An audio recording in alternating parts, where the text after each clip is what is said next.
Before time began, there was the cube.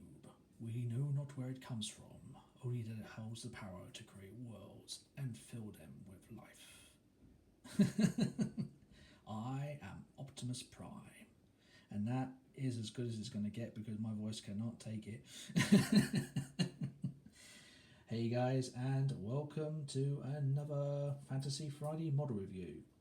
So, today we're talking about one of the newest things I have finished off, and this is a series of kits which I didn't even know existed at the time, but I must say, they are definitely worth reviewing.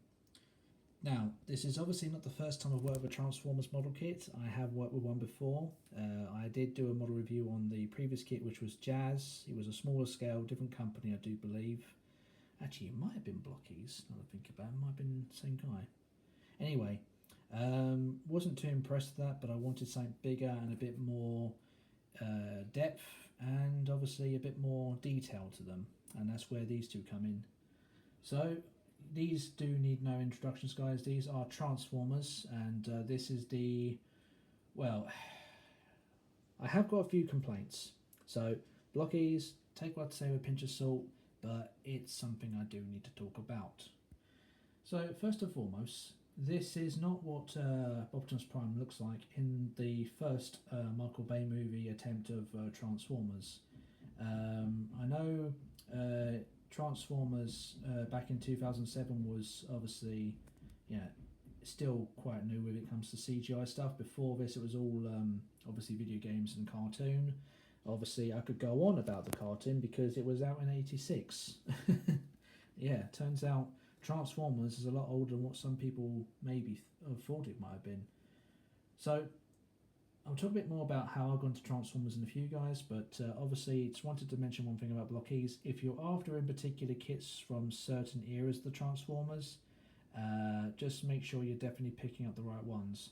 Unfortunately for me, even though he's not entirely the same as what he should be in the actual film, he does match up to what I've got going on here with Megatron, which is definitely the same one from the first of the Michael Bay films that came out in 2007. And here they are, basically, both of them. So I have done a lot of modifications, painting, repainting, because I wasn't happy with the colours of them, and obviously I wanted to make a diorama first and foremost of basically Prime smacking the crap out of Megatron. Originally my idea was to have Prime basically holding a piece of Megatron's head in his hand, so basically just grabbing hold of a piece of armour and put in his hand, but I quickly found out that it's not doable without making too much damage and obviously destroying the pegs that hold those bits together, because believe it or not, Megatron's head is actually made up of 6 individual pieces. So I did something a bit more basic, something that works and something that can be done with these figures. First and foremost, guys, these can be technically a toy if you wanted to use them as a toy, but I wouldn't recommend it. Definitely a shelf display, if anything, if you wanted to do so. So, yeah, most of the details of the paint jobs I've done is already on my Instagram page. So if you guys have already seen that, you know what's going on here. If you haven't seen it, I do apologise, guys. Once again, I can't get my bloody things to link over properly. I'm going to try so. It's getting annoying though because it needs to be done. But Megatron, let's start with him. So he actually was completely the wrong colours, even compared to what's going on in the box art there.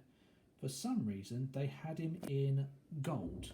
Now, I'm not sure who was thinking this, but if we look at this closely, that is basically what they would have looked like.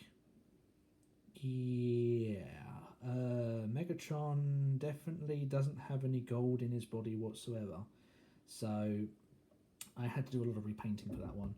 But as you can see, guys, these are no jokes. They're actually really good little kits to put together, and if you are fully trusting when it comes to not using glue, you definitely don't have to use glue with these. They all snap together, so you can build these with your kids or whatever. It does come with a little bit of interesting information about the individual characters, which I do like. So yeah, these are all the pluses, and I also like the box, how it gives off that nice little sheen for each individual character too, and obviously tells you which of the figures are there.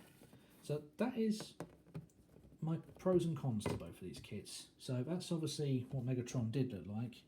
Prime looked too much like a toy, and I was not happy with how he originally looked. So, sorry guys, once again. This is how Prime is supposed to look when it comes to outside the box. As you can see, it's not too bad compared to Megatron, but it looks a little too friendly for being a live action idea for him. So obviously I had to do something about that to make it look a little bit more less live action stuff. But once again, you do have obviously all the information in regards to Prime as a whole there, and you do also have, you know, all the sprues it comes with, and some of the ideas you can do with Prime as a whole there as well if you wanted to do that sort of thing. So it does come with the cannon. I've obviously done one without the cannon, which that's what I wanted in the first place. Yes, if you guys are wondering, the kits do also light up in certain places. I must say this though, it took me a little while to try to get them to both work. You see, inside the chest pieces on both of these models, there is a small sort of Lego-ish piece, and it contains a little battery which you have to pull a little bit of plastic out just to make the battery to work. Now, they don't really turn on unless you know, they probably won't even work now, to be fair. As you can see, they're quite durable as well. Come on. Nah, it's not going to do it today, is it? But yeah, they like, the eyes on them do light up. And if you do want to make Megatron looking like as if he's got the Allspark stuck in his chest, you can do this. Although on my diorama, the Allspark is... where did I put it? Oh, there it is. The Allspark is down here, basically just sitting there while Prime's going, no you don't, you're not taking that away. I find it really comical. And the scale of them too. I think that's actually quite impressive, because when I brought them both, I thought they'd both be, you know, the same size as each other. But obviously, if you look at them in the films, and in some cases, of certain of the older generations of the Transformers, they all do have different sizes to them. And Megatron is definitely bigger than Prime in the Michael Bay movies. He's bigger by about maybe 2-ish, 3-ish sort of feet taller. And you can pretty much pick him up and throw him around. That's how tall he is. So, yeah, the size difference there really does give a good comparison. So, in case you guys are wondering about colours, all this is all done with a bit of Humbrol and a little bit of Cathedral colours. The blue in question is not ultramarine, it's the other blue that was used. Yes, those do come off, I didn't glue them down. It's just extra flames. But the red is Crimson Red, because that was the closest I had to putting onto him. I used gunmetal for all of the machinery parts, shining silver for all the shiny parts, matte black for the tyres and all the black bits and pieces, both him and Megatron. So as you can see, I've redone the tyres because they were absolutely horrible to start with.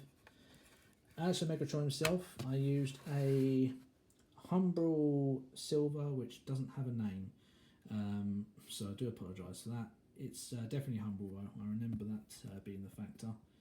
And as for his other machinery parts, I used a colour which I've actually got out and about still, so I'll just show you that one. This is the one in question, and that's what I used for all of his skeletal parts, his face, any bits that his armour was not covering. Like I say, overall I'm very happy with them, guys. The scale was much better. I definitely enjoyed doing this diorama, and yeah, it's nice to have a nice little diorama of two of my favourite robots kicking the crap out of each other. I mean, there is actually one point where I wanted to put his arm around around Prime's head to make it look as if he was going to bash him in, but I wanted it to make it look like as if it was more of a, oh my god, you just hit me, surprise, sort of thing. So that's what Prime does. He does sneak up on Tron, and he does, you know, deal some serious damage to him. And just look at the third of the films, Dark Side of the Moon. That will give you an indication to what Prime can do when he's really ticked off. Anyway, guys, that's it for now. I haven't got much else to talk about with this one, really. yeah, just a really good little diorama, and obviously enjoyed it. Do recommend, like I said before, if you are after these kits, but just keep an eye out for the in particular ones. They do all the different generations. I have seen them in the first generation back in '86, and you can get them up to the most modern bits and pieces. But as I say, just keep an eye out for them. Also, price-wise, they're not too expensive. Surprisingly, people might think these kits cost over 30 to 40 quid. Actually, they were £20 each. So, yeah, you definitely do get a good amount of detail for a couple of toys like that. And obviously, you want to make improvements, you just can. And as like I say, that's it for now. Thank you for watching. I hope you've enjoyed this review into Optimus Prime and Megatron beating each other up. As I say, very happy with how they've come out in the end. They'll do a nice display piece in my shelf, and yeah, that's basically it really, guys. So thank you for watching. Have a nice weekend, have a nice weekend. Look after yourselves and take care. Ta-ta for now.